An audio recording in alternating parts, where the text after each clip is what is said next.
मैं आप सबको प्रणाम करता हूं, आप सबको नमन करता हूं। और आप सब जानते हैं कि इस बार का चुनाव बहुत ऐतिहासिक चुनाव है। और ये चुनाव प्रधानमंत्री मोदी जी को तीसरी बार प्रधानमंत्री बनाने का चुनाव हो रहा है। पूरे भारत में आप किसी से भी कहीं बात कर रहे होंगे, आप पूछेंगे कि किसकी सरकार बनने वाली है, तो कोई ये नहीं कहेगा कि किसी की सरकार बनने वाली, सब कहेंगे मोदी जी की सरकार बनने वाली है। यही कहते हैं ना? क्या कहते हैं, किसकी सरकार बनने वाली है? और अगर हम लोकसभा की बात करें तो लोकसभा में आप किसी से पूछेंगे कि टेहरी लोकसभा में कौन जीतने वाला है, तो सब कहेंगे भाजपा जीतने वाली है, माला लक्ष्मी शाह जीतने वाली है। बस बात क्या है, जैसे देश में कह रहे हैं सरकार मोदी जी की बनने वाली है, सीटें कितने आने वाली है, 400 से कितनी ज्यादा आने वाली है। क्योंकि मोदी जी ने पूरे देश के सामने 400 पार का नारा दिया है। तो लोग कह रहे हैं 405 आएंगी, 10 आएंगी, 15 आएंगी, कितनी आएंगी, चर्चा इस बात की हो रही है। वैसे ही टेहरी में हो रहा है कि 5 लाख से ज्यादा जीतने का हमने लक्ष्य रखा है। वैसे 14 विधानसभा क्षेत्र हमारे इस टेहरी लोकसभा में है। तो टेहरी लोकसभा के इस 14 विधानसभा क्षेत्रों में से कौन सी विधानसभा सबसे ज्यादा मतों से जीतने वाले हैं? टेहरी जीतेंगे ना। तो आप सब जानते हैं, अभी आदरणीय किशोर उपाध्याय जी ने बताया, श्रीमती राजलक्ष्मी शाह जी, उनके पूर्वजों के बारे में और उनकी पृष्ठभूमि के बारे में। तो मोदी जी को प्रधानमंत्री बनाने के लिए उनको यहां से आपने 19 तारीख को कमल के फूल वाले बटन पर वोट देकर भारी मतों से विजय बनाना है। भाइयों बहनों, हम सब जानते हैं कि आज मोदी जी के नेतृत्व में देश किस तेज गति से आगे बढ़ रहा है। पूरे विश्व के अंदर भारत का डंका बज रहा है। ऐसे ऐसे देश जो हमारे देश के पहले प्रधानमंत्री होते थे, उनको मिलने का समय भी नहीं देते थे। 3-3 दिन उन देशों में रहकर आ जाते थे, लेकिन प्रधानमंत्री को भी समय नहीं देते थे। एक कालखंड वो था, और एक कालखंड आज क्या हो गया? एक कालखंड हो गया कि दुनिया के अंदर अगर कोई घटना होती है तो पूरी दुनिया भारत के रुख का इंतजार करते हैं कि भारत की सरकार क्या करने वाली है। भाइयों बहनों, ये नया भारत बनाने का काम हमारे प्रधानमंत्री मोदी जी के नेतृत्व में हुआ है। भाइयों बहनों, आज भारत की तरक्की देखकर यूरोप और अमेरिका के लोग भी अचंभित हैं कि जिसे कभी वो कहते थे सपेरों का देश है, कभी मांगने खाने वालों का देश है, आज वो देश तरक्की के नए नए कीर्तिमान स्थापित कर रहा है। आप डिजिटल इंडिया हो, स्किल इंडिया हो, मेक इन इंडिया हो, ऐसे अनेक कार्यक्रम आज जो देश के अंदर चल रहे हैं, क्योंकि मोदी जी ने गरीबी को जड़ से उखाड़ फेंकने का संकल्प लिया है। भाइयों बहनों, इसने अनेक योजनाएं उन्होंने शुरू करी, ऐसी ऐसी योजनाएं शुरू करी जिन योजनाओं से सीधे गरीबों को लाभ पहुंचता हो, युवाओं को लाभ पहुंचता हो, महिलाओं को लाभ पहुंचता हो, किसान भाइयों को लाभ पहुंचता हो। अगर मैं उन योजनाओं के बारे में विस्तार से जाऊंगा तो बहुत देर हो जाएगी, मुझे उसमें विस्तार में नहीं जाना है। आप सब जानते हैं आज किसानों के लिए कौन सी योजना है, किसान सम्मान निधि चल रही है। महिलाओं के लिए लखपति दीदी बनाओ योजना, इज्जत घर किस प्रकार से देश के अंदर 12 करोड़ बनाए गए, प्रधानमंत्री आवास योजना, हर घर से नल जल योजना, आयुष्मान भारत योजना। अगर योजनाओं की बात करें तो योजनाएं हैं, जितनी उज्ज्वला योजना, गरीब कल्याण अन्न योजना, जन धन योजना, इन योजनाओं ने हर व्यक्ति के जीवन को बदलने का काम किया है। पहले के समय में भी योजनाएं बनती थी, लेकिन योजनाएं उनको ध्यान में रखकर नहीं बनती थी जिनको जरूरत है। कुछ लोगों को, कुछ वर्गों को ध्यान में रखकर केवल योजनाएं बना दी जाती थी। भाइयों बहनों, 2014 के बाद देश के अंदर एक वर्क कल्चर बनता है, कार्य व्यवहार बदला है, कार्य संस्कृति बदली है। देश के अंदर हर व्यक्ति देश के उत्थान में लग गया है, क्योंकि जो देश के प्रधानमंत्री हैं मोदी जी, उन्होंने अपने 10 साल के कालखंड में, 10 साल से जब वो प्रधानमंत्री हैं, आपने देखा होगा एक एक पल और एक एक क्षण उनका हर दिन भारत माता को समर्पित है, भारत के 140 करोड़ भारतवासियों को समर्पित है भाइयों बहनों। इसीलिए वो कहते हैं कि 140 करोड़ लोग मेरा परिवार है, और इसका परिणाम है पिछले 10 वर्षों में 25 करोड़ लोग गरीबी रेखा से बाहर आए हैं भाइयों बहनों। और भी कई सारी कल्याणकारी योजनाएं मोदी जी ने चलाई हैं। धारा 370 समाप्त किया है। जो कश्मीर के अंदर हम उत्तराखंड के लोग हैं, उत्तराखंड जहां देवभूमि है, अभी आदरणीय किशोर उपाध्याय जी कह रहे थे, ये गब्बर सिंह जी की धरती है, ये श्रीदेव सुमन की धरती है, ये जहां आंदोलनकारियों की धरती है, ये जहां देवभूमि है, देवभूमि के साथ साथ उत्तराखंड वीर भूमि भी है भाइयों बहनों।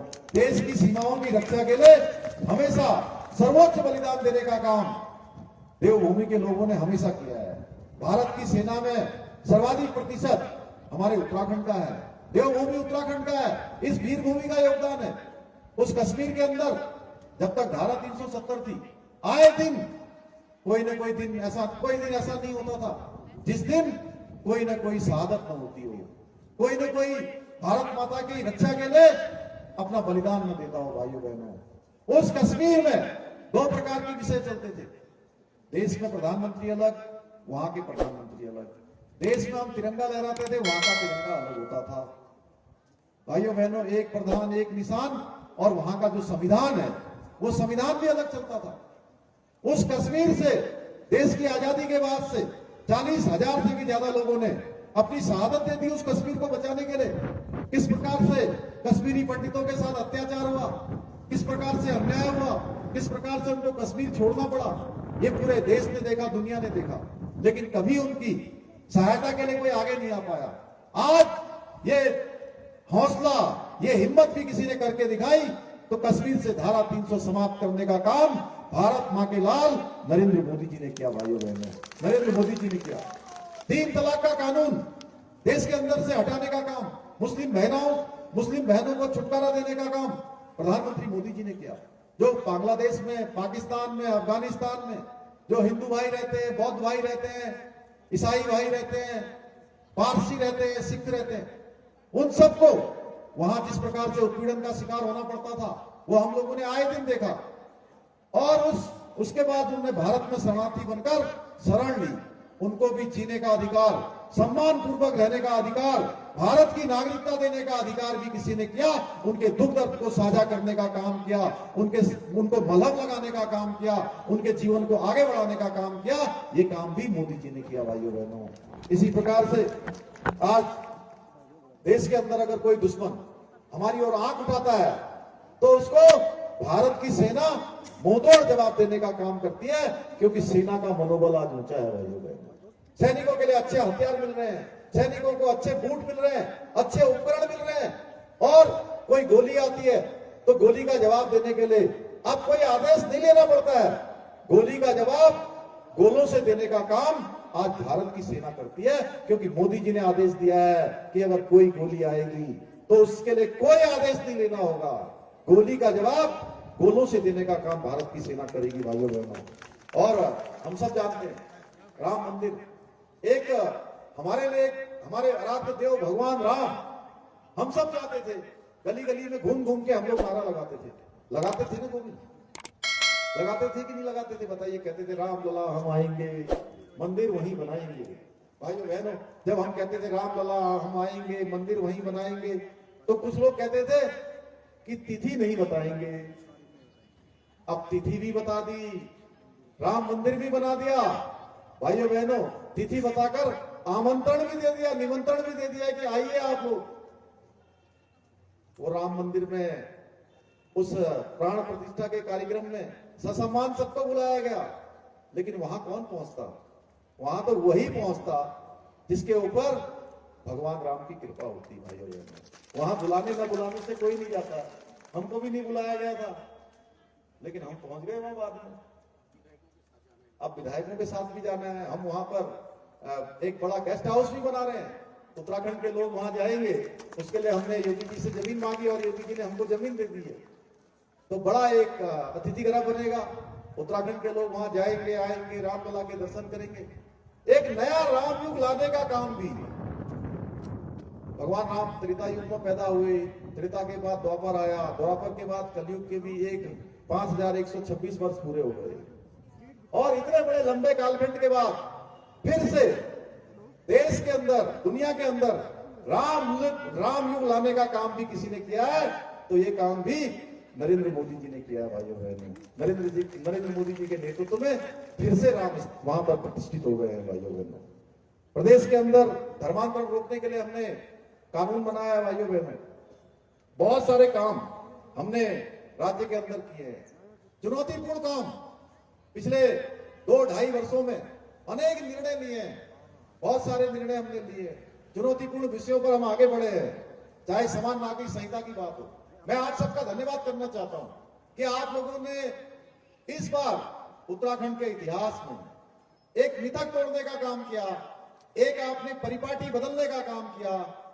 एक जो लगातार ये परिपाटी थी कि एक चुनाव होता है, एक सरकार होती है, दूसरा चुनाव होता है तो वो सरकार बदल जाती है भाइयों बहनों। पहली बार उत्तराखंड के इतिहास में आपने ये मिथक तोड़ा, ये परिपाटी बदली, एक नया इतिहास बना दिया।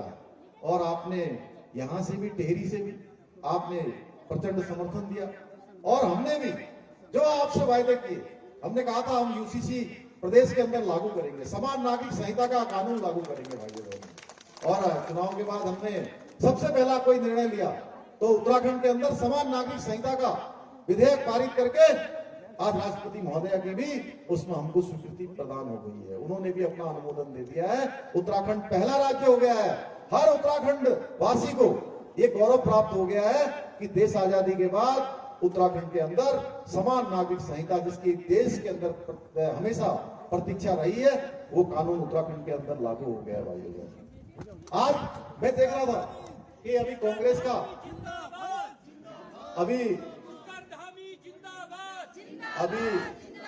अभी कांग्रेस का घोषणा पत्र कल जारी हुआ है भाइयों बहनों।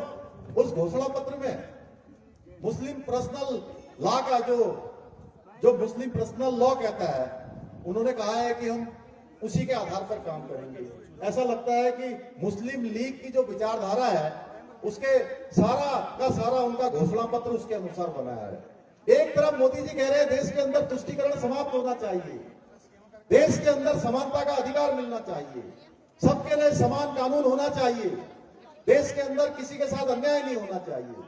और एक तरफ कांग्रेस कह रही है तुष्टीकरण होना चाहिए, वोट बैंक के लिए राजनीति होनी चाहिए, घोषणा पत्र भी लागू होना है तो वोट बैंक के लिए होना है, समझौते करने हैं तो वोट बैंक के लिए समझौते करने हैं।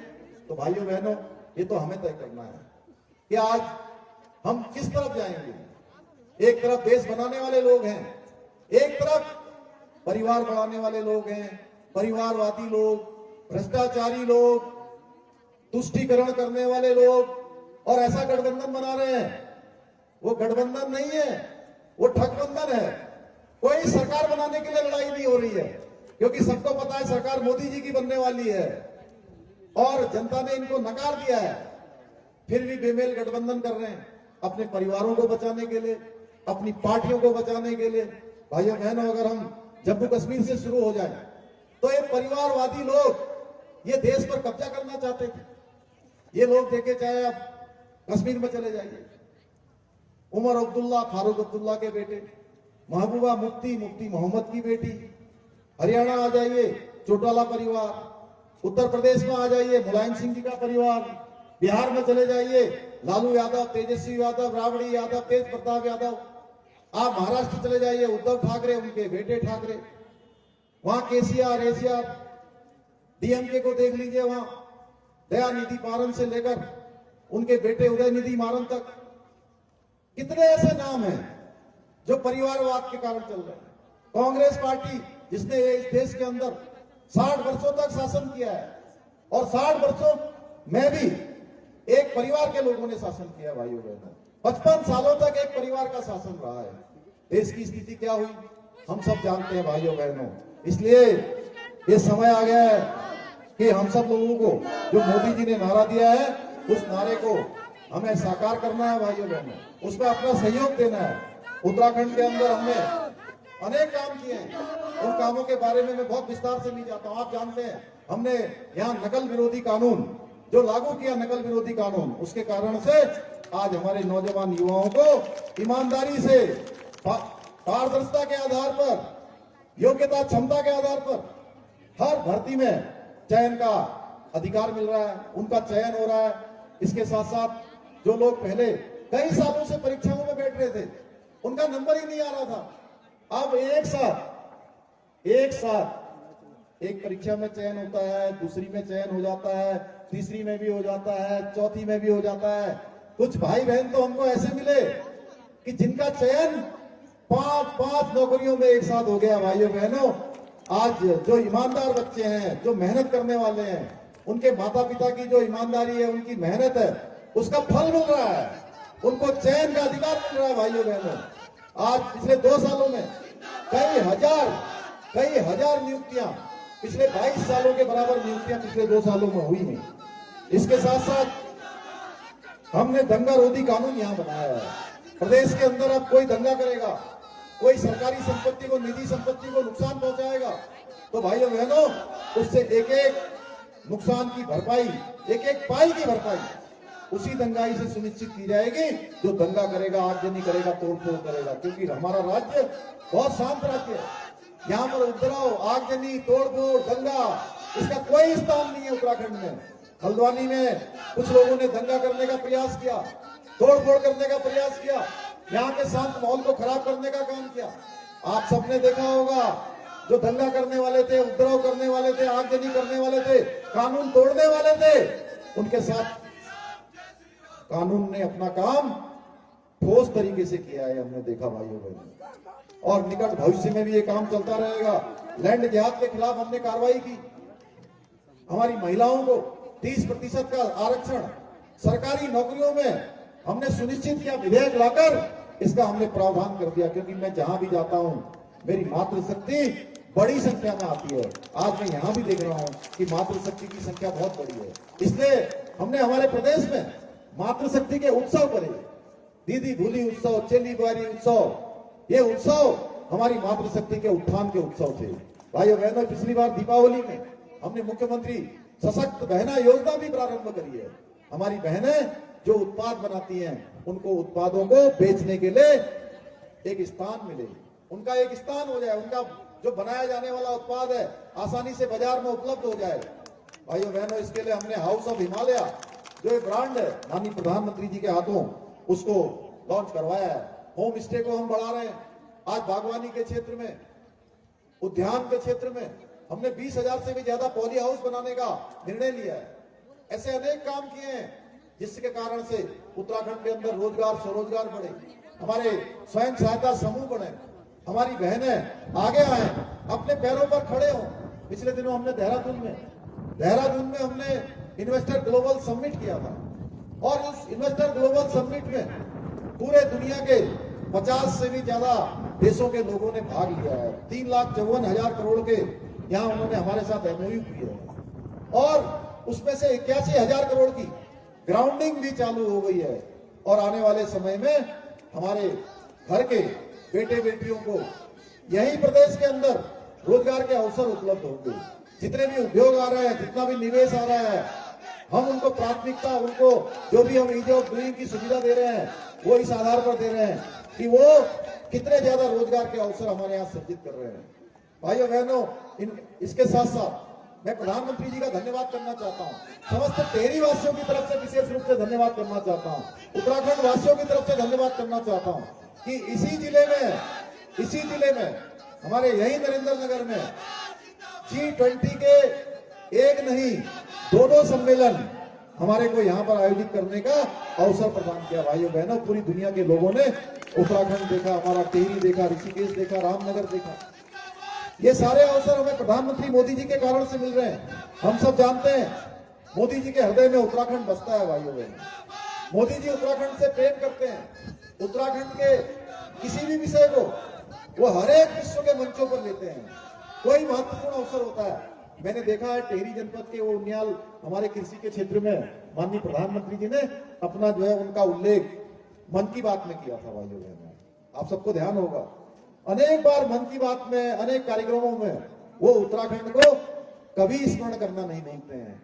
जब मोदी जी हमसे इतना प्रेम करते हैं, उनके हृदय में उत्तराखंड बसता है, तो मेरे से पूछ रहे थे कि धामी जी उत्तराखंड में क्या रहेगा।